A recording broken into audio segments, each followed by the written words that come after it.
प्रिय विद्यार्थियों, इस चैनल में आपका हार्दिक स्वागत। बात हम संज्ञा प्रकरण की चल रही है और संज्ञा प्रकरण में सबसे पहले मैंने आपको महर्षि सूत्र की व्याख्या एक दिन बताई थी। आज सूत्रों का प्रारंभ करते हैं। दीपावली के बाद आपका स्वागत है। सबसे पहला सूत्र संज्ञा सूत्र है, वो है हलन्त्यम। वैसे ये सूत्र आपने सब 12th क्लास में पढ़े होंगे, देखे होंगे, लेकिन इस साल इसकी और अच्छी तरह व्याख्या करने की कोशिश की जाएगी, आपको बताया जाएगा। हलन्त्यम सबसे पहला सूत्र है हलन्त्यम। तो इसमें हल अंत्य दो शब्द हैं, तो इसका अर्थ निकलेगा उपदेश अवस्था में विद्यमान अंतिम हल इत संज्ञक हो। उपदेश अवस्था में विद्यमान अंतिम हल इत संज्ञक हो। इसमें दो तीन शब्द हैं। देखो, एक तो उपदेश अवस्था है, उपदेश है, अंत्य माने अंतिम, और एक हल और इत। ये शब्दों की व्याख्या आपको समझानी है। तो सबसे पहले बेटा मैं आपको सरल से चलेंगे। सबसे पहले अंत्य, अंत्य माने अंतिम। हल का मतलब हल प्रत्याहार है। हल प्रत्याहार का मतलब है सारे व्यंजन। इत संज्ञक हो, इसकी एजगुंड इसकी इत संज्ञा हो। उपदेश अवस्था में विद्यमान अंतिम हल की इत संज्ञा हो या इत संज्ञक हो। इत संज्ञा हो। इत संज्ञा आचार्य पाणिनि ने अष्टाध्यायी के अंतर्गत बहुत सारे संज्ञाएं रखी हैं। संज्ञा एजगुंड टू नाम। तो आज इस जगह पर यहाँ सरल मार्ग यह कहा गया है कि षष्ठी तत्पुरुष समास है। ये बनता है आद्या नाम उच्चारणम आद्य उच्चारणम।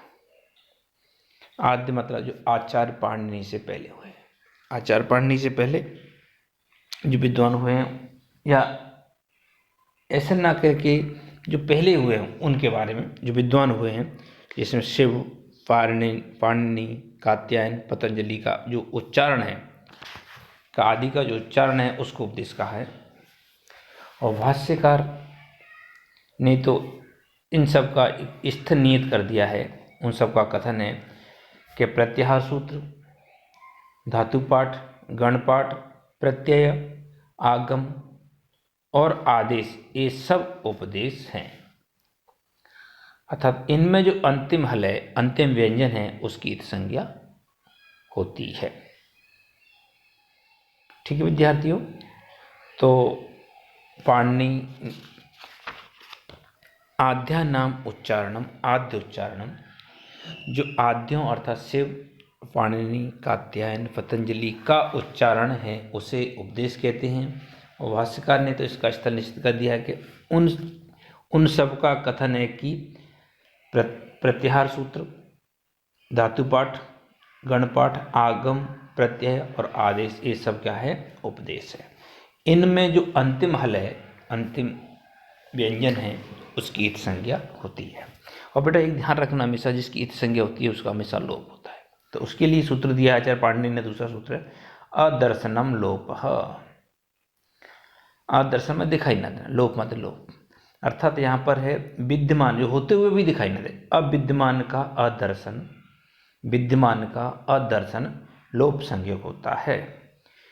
एजगुंड जो होते हुए तीन सूत्रों की व्याख्या की है, वो आपकी समझ में आए होंगे। बहुत बहुत धन्यवाद। एक बार और देखना चाहोगे? एक सूत्र और करा देते हैं, चलो, अभी समय है काफ़ी अपने पास। आदि अंतेन संहिता।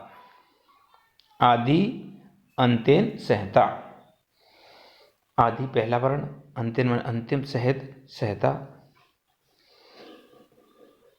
अब जब इस सूत्र से हमें, देखो पहले आपको बताया था महर्षि सूत्र। महर्षि सूत्र के अंतर्गत 14 सूत्र थे। वो महर्षि सूत्रों से क्या होता है? प्रत्याहार बनते हैं।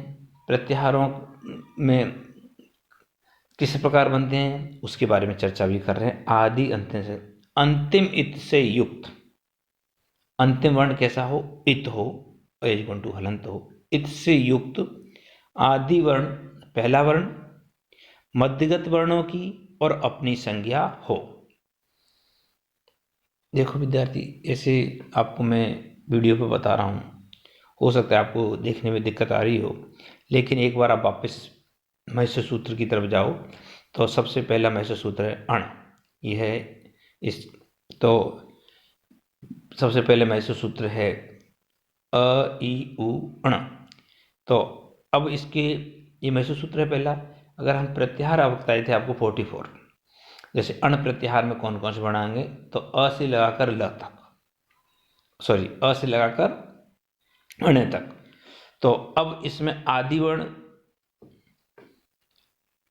अ है और अंतिम वर्ण क्या है, अण है, जो कैसा है, हलंत है। यही तो कह रहा सूत्र, अंतिम इत से युक्त कोई वर्ण है तो वो आदि वर्ण पहले वर्ण और मध्यगत वर्ण और बीच में आने वाले वर्णों की संज्ञा है और अपनी संज्ञा भी है, खुद की भी संज्ञा है।